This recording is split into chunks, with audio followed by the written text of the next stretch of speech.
बहू अंधी सास। एक परिवार में 5 लोग थे। ओम प्रकाश, उनकी पत्नी सुमित्रा, बहू भावना, बेटा राहुल और एक थी उनकी बेटी प्रियंका। वैसे तो ओम प्रकाश और सुमित्रा के घर में सब कुछ ठीक ठाक था, लेकिन सुमित्रा की एक आदत थी।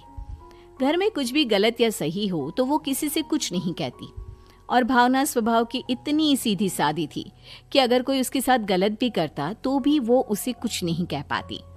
इसी के चलते प्रियंका और राहुल घर में मनमानी चलाते रहते, क्योंकि घर को संभालने वाली औरतें इस तरह से रहती थी जैसे वो गूंगी और अंधी हो।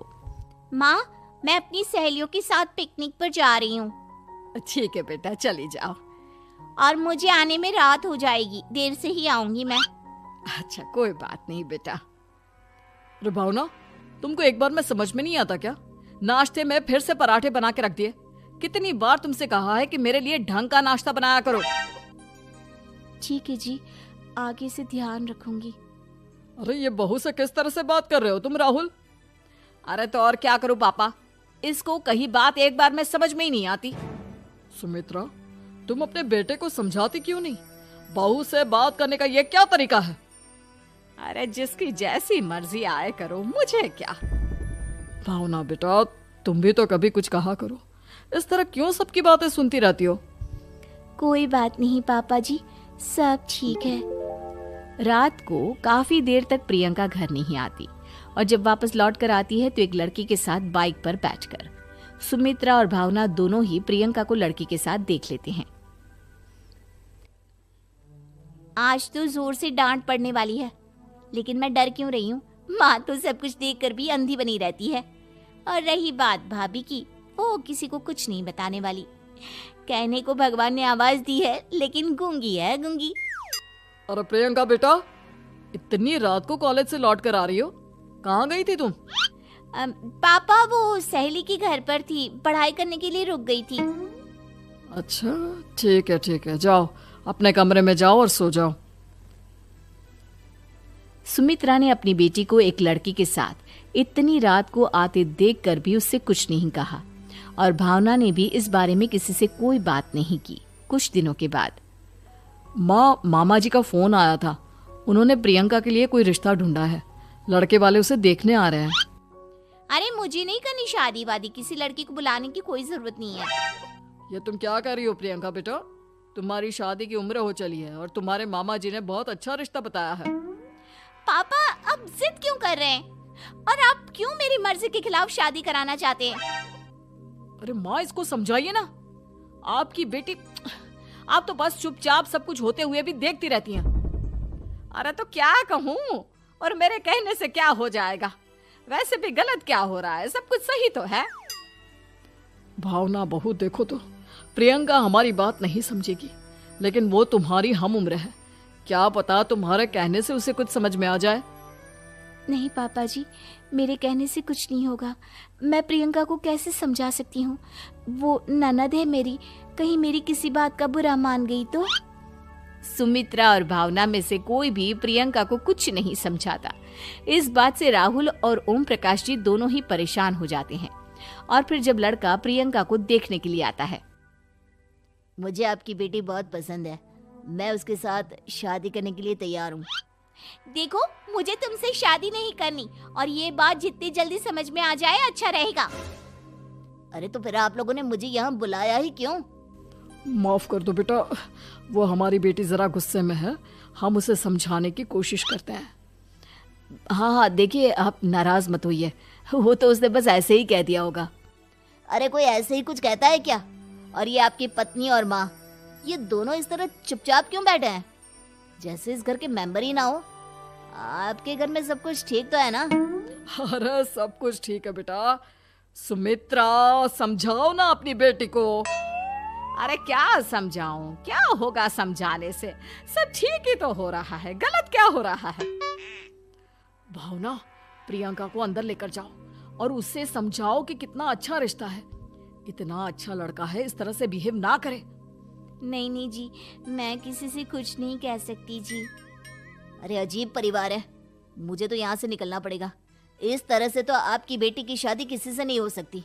जिसके घर की औरतें गूंगी और अंधी बनकर बैठ जाए, उस घर का कुछ नहीं हो सकता। ओम प्रकाश और राहुल सुमित्रा और भावना की हरकतों की वजह से बहुत परेशान हो जाते हैं। एक दिन वो दोनों आपस में बात करते हैं।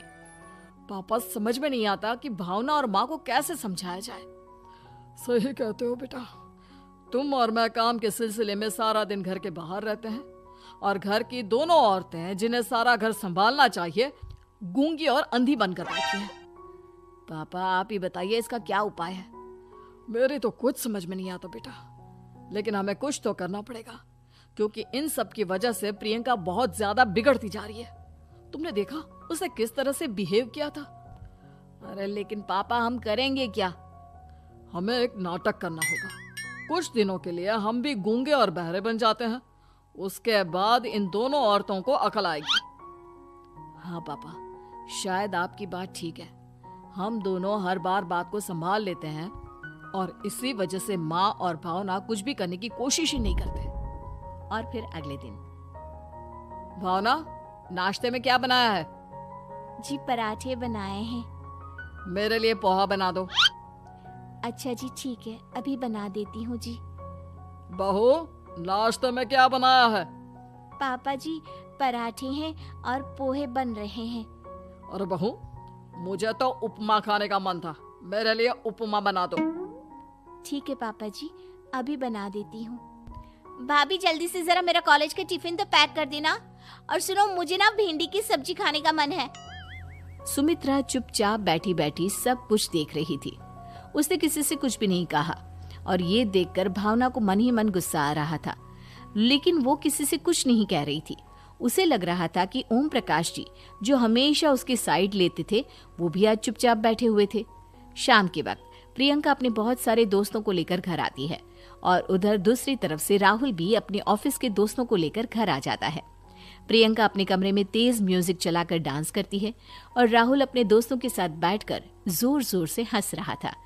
प्रियंका और राहुल मिलकर पूरे घर को अस्त व्यस्त कर देते हैं, लेकिन भावना उनसे कोई शिकायत नहीं करती और सुमित्रा जी भी चुपचाप बैठी रहती है।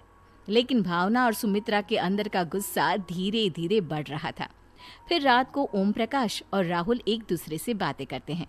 पापा, हमने इतना कुछ किया फिर भी भावना कुछ बोलती ही नहीं और माँ भी कुछ गलत करने से किसी को रोकती ही नहीं।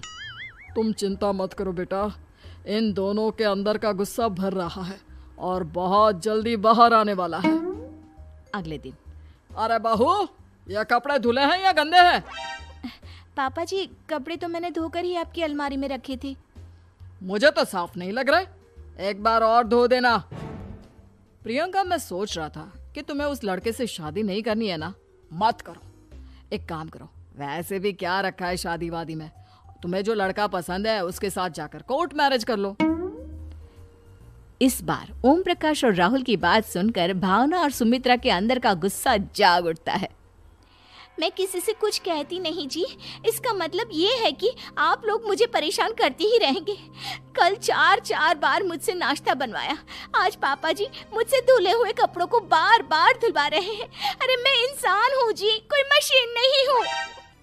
तुम दोनों ने मिलकर इस घर की कैसी हालत बना दी है और अपनी बहन को भागकर शादी करने के लिए कह रहे हो। तुम भाई हो या दुश्मन? ओम प्रकाश और राहुल जोर जोर से हंसने लगते हैं। अरे इसमें हंसने की क्या बात है? हम लोग यहाँ इतने परेशान हो रहे हैं जी, तुम लोगों को ऐसी हरकत करने के बाद भी हंसी आ रही है। ये क्या कर रहे हैं जी आप दोनों? यही तो हम चाहते थे कि सुमित्रा तुम अंधी होकर ना बैठी रहो। घर में कुछ भी गलत हो तो उसे रोकने की कोशिश करो। और भावना, तुम अपने साथ हो रहे गलत व्यवहार पर भी कभी मुंह नहीं खोलती, ये सही बात नहीं है। मैं चाहता था कि तुम्हारी भी जुबान खुले, तुम गलत बात का विरोध करो। गूंगी बहू और अंधी सास की ये जोड़ी। बहू अंधी सास। आपको हमारी ये कहानी पसंद आई होगी। कृपया हमारे चैनल को सब्सक्राइब करें और सभी अपडेट्स के लिए बेल आइकन जरूर दबाएं। और हाँ, वीडियो लाइक और शेयर करना मत भूलिएगा। Bye bye. दोस्तों, हमें उम्मीद